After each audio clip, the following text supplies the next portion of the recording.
ഭാര്യയ്ക്കും ഭർത്താവിനും ഇടയിൽ കാര്യങ്ങൾ തീരുന്നതിന് ആരും എതിരല്ല എന്ന പ്രതികരണമാണ് KPCC അധ്യക്ഷൻ സണ്ണി ജോസഫിൽ നിന്ന് ഉണ്ടാകുന്നത്. നടക്കാൻ പാടില്ലാത്ത കാര്യങ്ങൾ കണ്ടു എന്നാണ് മന്ത്രി KB ഗണേഷ് കുമാറിന്റെ ഭാര്യ പറഞ്ഞത്. ഇതൊരു മന്ത്രിക്ക് ചേർന്നതാണോ എന്ന് മുഖ്യമന്ത്രി തീരുമാനിക്കണമെന്നും സണ്ണി ജോസഫ് പറഞ്ഞു. അപ്പം അത് കേരളത്തിലെ ഗവൺമെൻറ് മുഖ്യമന്ത്രിയുമാണ് തീരുമാനിക്കേണ്ടത്. മന്ത്രിയായിരിക്കുന്ന ഒരു വ്യക്തിക്ക് ഇത്തരം പ്രവൃത്തികൾ ചേർന്നതാണോ?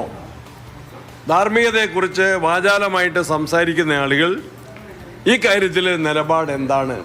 അതിൽ ഗവൺമെൻറ്റും കേരളത്തിലെ ഇടതുപക്ഷ മുന്നണിയും ജനാധിപത്യ മഹിളാ അസോസിയേഷനും അവരൊക്കെ മറുപടി പറയട്ടെ. ഇത്തരം കാര്യങ്ങൾ സെറ്റിൽമെൻ്റ് ആണോ CPM-ഉം കേരളത്തിലെ മുഖ്യമന്ത്രിയും ആഗ്രഹിക്കുന്നത്? അവർക്ക് അവരുടെ കൂടെ നിൽക്കുന്നവർക്ക് എന്തുവാകാം. അദ്ദേഹത്തെ വെടക്കാക്കി അവർ തനിക്കാക്കി. ഇപ്പോൾ ആ സ്വഭാവവും ആ പരാതിയും ആവർത്തിക്കുകയാണ്.